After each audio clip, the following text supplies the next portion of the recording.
Welcome to the deep dive.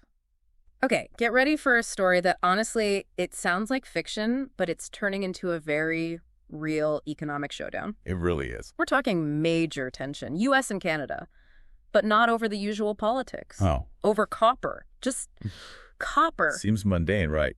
But the fallout. Exactly.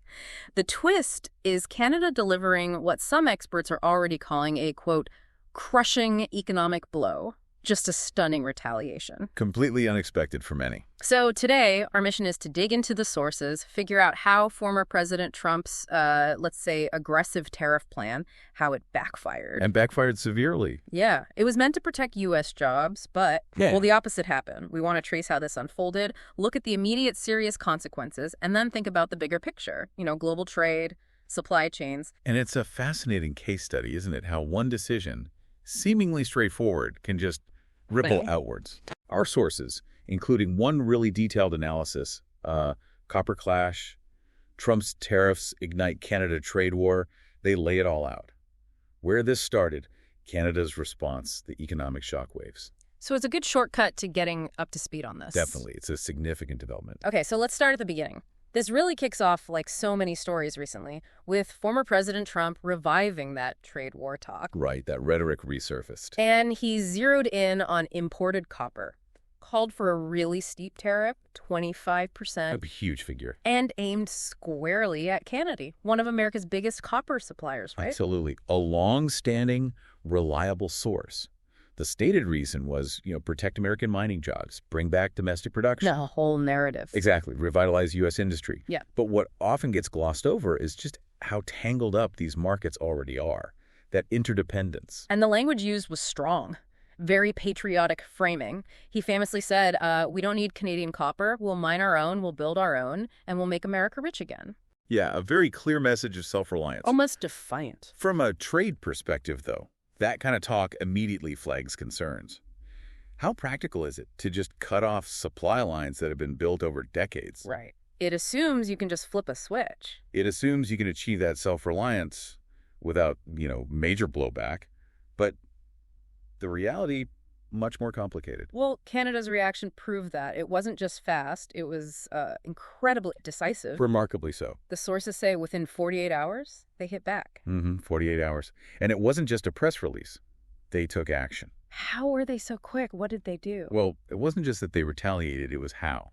The speed, the strategy.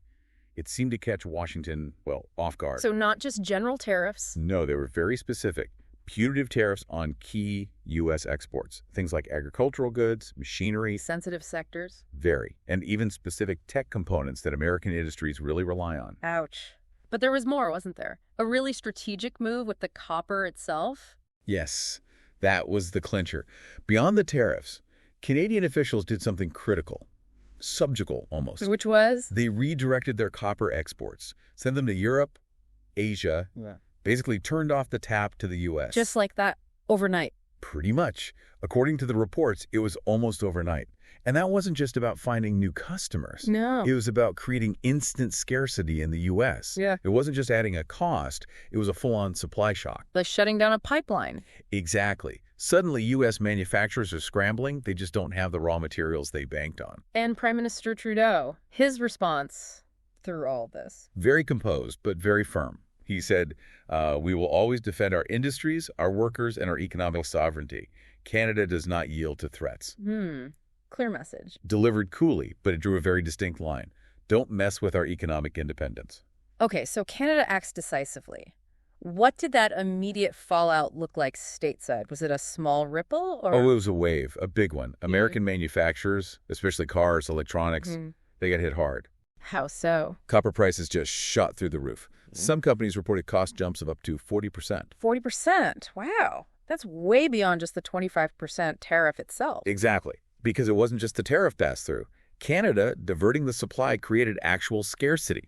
So U.S. firms were bidding against each other, against the world, for whatever copper was left on the spot market. Prices exploded. And it wasn't only big manufacturers feeling it? No, construction too. Projects reportedly started, grinding to a halt. Copper wiring, plumbing, Suddenly hard to get and way too expensive. And Wall Street noticed. Oh yeah, sharply. Stocks of major U.S. companies needing copper think EVs, high-tech infrastructure firms, they took a nosedive. A clear signal.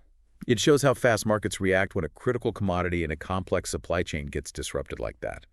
Vulnerability gets priced in real quick. But here's the counter-narrative.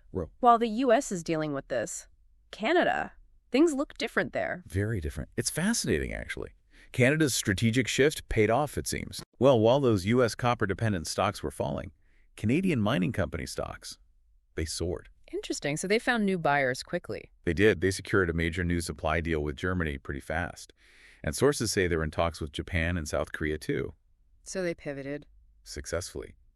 It really highlights how adaptable countries can be when old trade dynamics shift. They turned a defensive situation into, arguably, a strategic win by locking in new markets for their key resource. So pulling back a bit, what are the experts, the economists, saying about this whole episode? The broader lessons. The consensus emerging is pretty stark. Economists widely feel Trump's move didn't just fail to deliver, it actually damaged U.S. supply chains. Weakened them. Weakened U.S. competitiveness, yeah. And basically handed Canada a strategic advantage on a platter. One trade expert put it bluntly, called it a classic case of shooting yourself in the foot. Oof, direct. It really underscores those unintended consequences you get with protectionist moves in such interconnected economies. And despite this fallout, former President Trump, he didn't back down. Reportedly, no.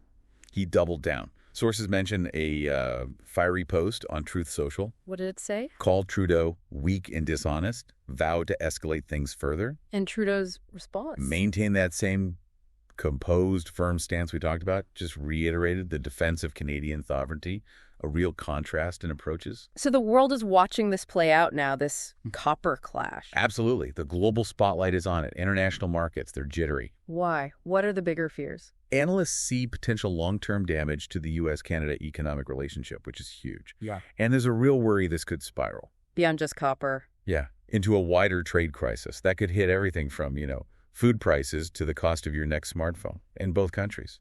It shows how one commodity dispute can ripple out and affect everyday life for you listening. It really does make you consider just how tangled these global supply chains are. This whole copper clash, what does it tell us, really, about that interconnectedness? And whether these aggressive tactics, even if they feel patriotic, can actually work without causing serious, unforeseen damage back home. It's a central question, isn't it? Leaves you wondering, right. Where's the next potential flashpoint? What other simple commodity could suddenly become the center of a major global dispute? Something to think about. Thanks for watching. Stay updated with Global Scope 360. Thank you so much. Subscribe to my channel and click the bell icon.